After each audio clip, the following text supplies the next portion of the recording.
Hi friends, எல்லாரும் எப்படி இருக்கீங்க? நல்லா இருக்கீங்களா? இன்னைக்கு சூப்பராட்டு காலையில் பிரேக்ஃபாஸ்ட்க்கு டிஃபன் சாம்பார் பண்ண போகிறேங்க. பருப்பு இல்லாத சாம்பார் பண்ண போகிறேன். எப்படி பண்ணுறதுன்னு பார்க்கலாம். வீடியோ கடைசி வரை ஸ்கிப் பண்ணாமல் பாருங்கள். வீடியோ உங்களுக்கு பிடிச்சிருந்ததுன்னா லைக் பண்ணுங்கள், ஷேர் பண்ணுங்கள், கமெண்ட் பண்ணுங்கள். நிறைய ஆதரவு கொடுக்குறீங்க. இதேமாதிரி தொடர்ந்து ஆதரவு கொடுங்க. உங்களுக்கு ஏதாவது ரெசிபி தேவைன்னா கமெண்ட்ஸ் பண்ணுங்கள். எங்களுக்கு இன்னொரு சேனலும் இருக்குது, அம்மா மகள் சேனல். அதோட லிங்கை வந்து கீழே டிஸ்கிரிப்ஷனில் கொடுக்குறேன், பார்த்து தெரிஞ்சுக்கோங்க. ரொம்ப டேஸ்டியாக இருக்குங்க சாம்பார். வந்து பருப்பு இல்லாமல் எப்போதும் ஒரே மாதிரி நம்ம பருப்பு போட்டு பண்ணாமல் இந்த மாதிரி டிஃப்ரெண்டாக பண்ணி பாருங்க. பருப்பு சாம்பார் தோற்று போங்க, அந்த அளவுக்கு டேஸ்ட்டாக இருக்கும். இதே அளவுகளோட இதே மெத்தடில் பண்ணுங்க. வாங்க வீடியோக்குள்ள. இப்போ வெங்காயம், தக்காளி, பூண்டு எல்லாம் கட் பண்ணி வச்சுருக்கேன். இது நம்ம அவிய போட்டுக்கிடலாம் குக்கரில். பருப்பு இல்லாத சாம்பார் பண்ணதுக்கு ஒரு குக்கர் எடுத்துக்கோங்க. குக்கரில் தான் நான் இன்னைக்கு பண்ண போகிறேன். இங்கே கடாயிலையும் பண்ணலாம். கடாயில் வந்து நல்லா வதக்கி வேக விட்டு மசிச்சும் பண்ணலாம். இதுமாரி குக்கர்லையும் பண்ணலாங்க. இப்போ குக்கரில் நம்ம எப்படி பண்ணுறதுன்னு பார்க்கலாம். குக்கரில் வந்து தேவையான பொருள் வந்து 2 வெங்காயங்க, மீடியம் சைஸ் வெங்காயம் 2 வெங்காயம் கட் பண்ணி வச்சுருக்கேன். இதை ஆட் பண்ணிடலாம். தக்காளி, மீடியம் சைஸ் தக்காளி 3 தக்காளி, இதையும் ஆட் பண்ணிடலாம். அப்புறமா பூண்டுங்க, ஒரு சின்ன பூண்டாட்டு ஒரு பூண்டு உரிச்சு போட்டிருக்கேன். ஒரு பச்சை மிளகாய், அப்புறமா சாம்பார் பொடிங்க. குழம்பு மிளகாய் தூள் வேணால் நீங்கள் குழம்பு மிளகாய் தூள் போட்டுக்கலாம். சாம்பார் வேணாலும் சாம்பார் பொடி போட்டுக்கலாங்க. நான் கடையில் வாங்கின பொடி தான் போட்டிருக்கேன். குழம்பு மிளகாய் தூள் இருக்குது, இருந்தாலும் சாம்பார் பொடி நம்ம ரெடிமேட் பொடி வாங்கி போட்டோம்னா கொஞ்சம் வாசனை அதிகமாக இருக்குங்க. ஒரு 2 ஸ்பூன் சாம்பார் பொடி போட்டுக்கோங்க. கொஞ்சமாக மஞ்சள் தூளுங்க,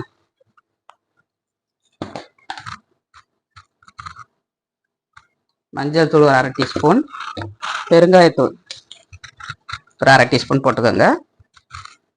நல்ல வாசனையாக இருக்கும் சாம்பார். வந்து இதில் வந்து தண்ணி ஆட் பண்ணிடலாம். நிறைய தண்ணி வைக்க வேண்டாம். நம்ம வெங்காயம் தக்காளியெல்லாம் தண்ணி விட்டு வரும், அதனால நம்ம மசிறதுக்கு ஈஸியாக இருக்கும் தண்ணி கம்மியாக பண்ணிங்கன்னா. இப்போ ஒரு கொத்து கருவேப்பிலை போட்டுக்கலாம். கருவேப்பிலையும் போட்டு நம்ம இந்த மாதிரி மிக்ஸ் பண்ணி உப்பு லாஸ்ட்டில் போட்டுக்கலாம். இப்போயே போட்டேன்னா வெங்காயம் கொஞ்சம் வேகிறதுக்கு லேட் ஆகும். ஃபஸ்ட்டே போட்டிங்கன்னா இது 2 விசில் விட்டு எடுக்கணுங்க. நம்ம மூடி வச்சுக்கலாம். இப்போ அடுப்பை ஆன் பண்ணிவிட்டு நம்ம குக்கரை வச்சு 2 விசில் விட்டு எடுத்துக்கலாம்.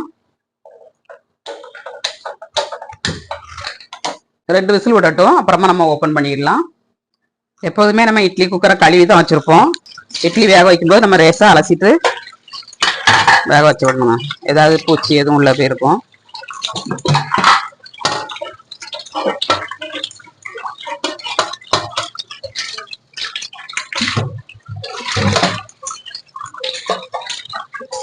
இந்த மாதிரி வர மாட்டோம், கழுவிக்காங்க. சோப் போட்டு கழுவாண்டாம், சும்மா கழுவுனா போகிறோம்.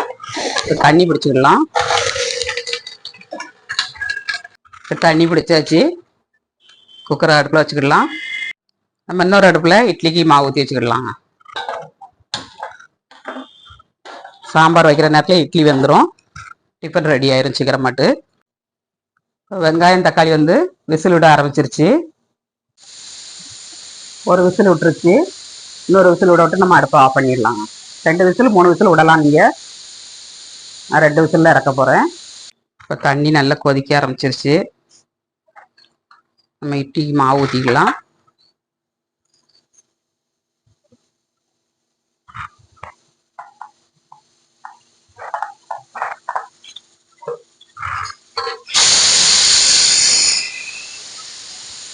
மாவு வந்து நேற்று நைட்டில் அரைச்சி வச்சுருந்தாங்க. 4 டம்ளர் ரேஷன் அரிசி, 1 டம்ளர் இட்லி அரிசிங்க போட்டு அரைச்சிருக்கேன்.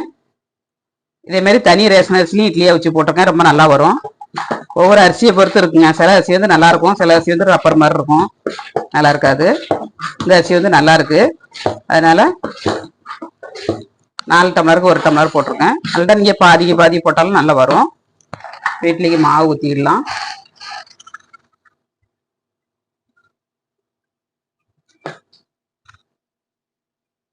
உங்களுக்கு இட்லி வந்து பந்து மாதிரி குண்டுன்னு வரணும்னா இந்த மாதிரி தூக்கி ஊற்றுங்க.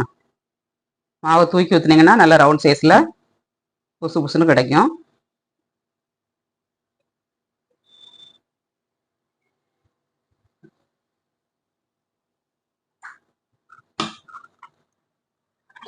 இப்போ இட்லிக்கு மாவு ஊற்றியாச்சு. குக்கரில் வச்சுக்கலாம். நல்லா கொதிச்சிருச்சுங்க தண்ணி.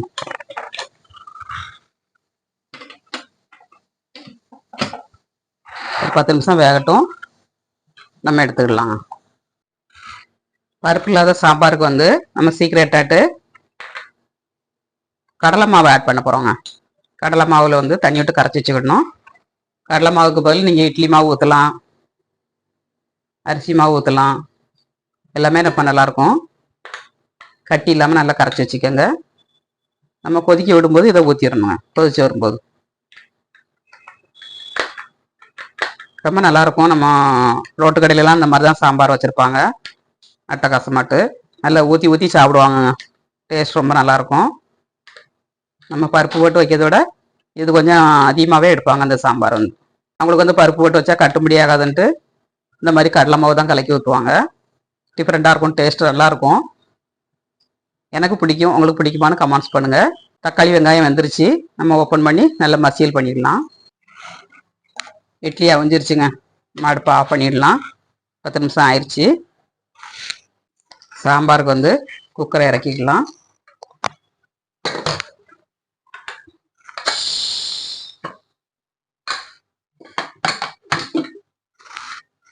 நல்லா வஞ்சிருச்சுங்க. தண்ணியாக கம்மியாக இருந்ததுன்னா நீங்கள் அப்படியே மசிச்சிருங்க. அது இல்லைன்னா ஒரு பாத்திரத்தில் வடிகட்டிட்டு நம்ம மசிச்சு எடுக்கணுங்க. ஏன்னா வெங்காயம் தக்காளியிலெல்லாம் கொஞ்சம் தண்ணி விட்டு வரும்.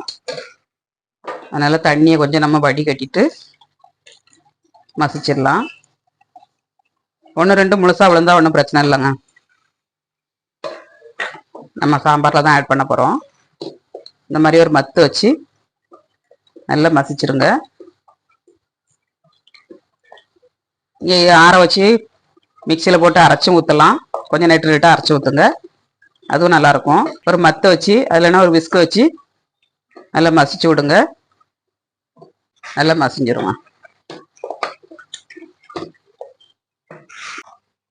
இப்போ நல்லா மசிச்சாச்சு. இந்த அளவுக்கு மசிச்சிக்கங்க. இதில் வந்து நம்ம எடுத்து வச்சிருக்க தண்ணி ஆட் பண்ணிடலாம்.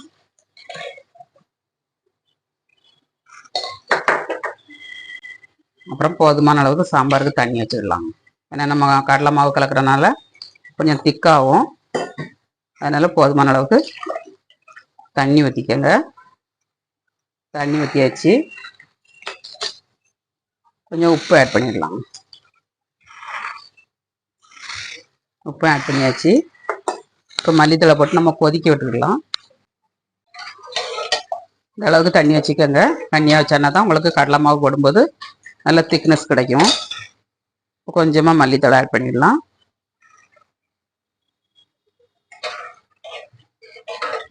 இப்போ கொதிக்கட்டும். சாம்பார் நல்லா கொதிச்சிருச்சு. மனம் கப்பா கப்பான்னு வருது. இந்த ஸ்டேஜில் நம்ம கடலை மாவு ஆட் பண்ணிடலாம். ஊற்றிட்டு உடனே டக்குனு கிண்டிடணுங்க. ஏன்னா மாவு வந்து கட்டி பிடிக்க ஆரம்பிச்சிடும். மிக்ஸ் பண்ணியாச்சு. நல்லா கொதிச்சிருச்சுங்க. இப்போ நம்ம ஒரு தாளசம் பண்ணிடலாம். சாம்பாரை கிளை இறக்கிட்டு நம்ம ஒரு கடாயை அடுப்பில் வச்சிடலாம்.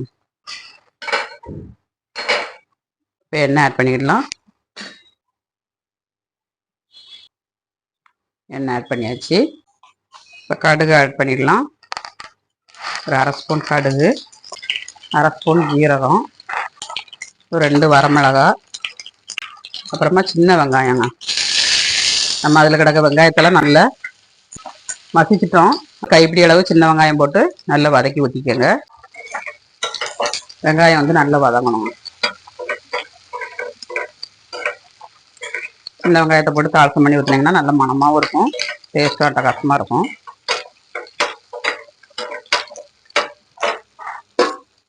கருவேப்பிலை கொஞ்சம் ஆட் பண்ணிடலாம். நல்லா வதங்கிடுச்சு. நம்ம இப்போ சாம்பாரில் ஆட் பண்ணிடலாம். இந்த அளவுக்கு வதக்கிக்கோங்க. ஆஃப் பண்ணியாச்சுங்க. சூப்பராட்டு சாம்பாரில் ஆட் பண்ணிடலாம்.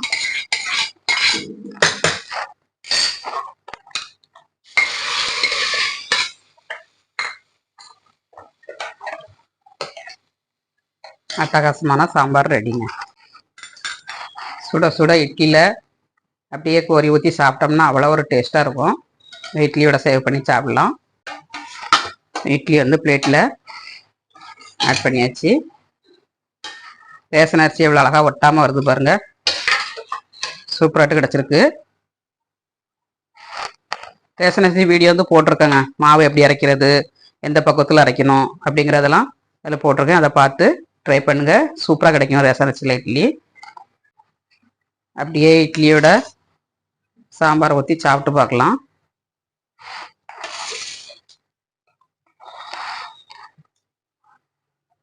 எவ்வளோ அட்டகாசமாக இருக்குது பாருங்க. பார்க்கையிலே எம்மியாக இருக்குங்க. டேஸ்ட்டும் சூப்பராக இருக்கும். சாப்பிடலாம். எம்மி பருப்பு இல்லாத சாம்பார் ரெடிங்க. நீங்களும் வீட்டில் ட்ரை பண்ணி பாருங்க. சாம்பாரும் சுட சுட இருக்கு, இட்லியும் சுட சுட இருக்குங்க.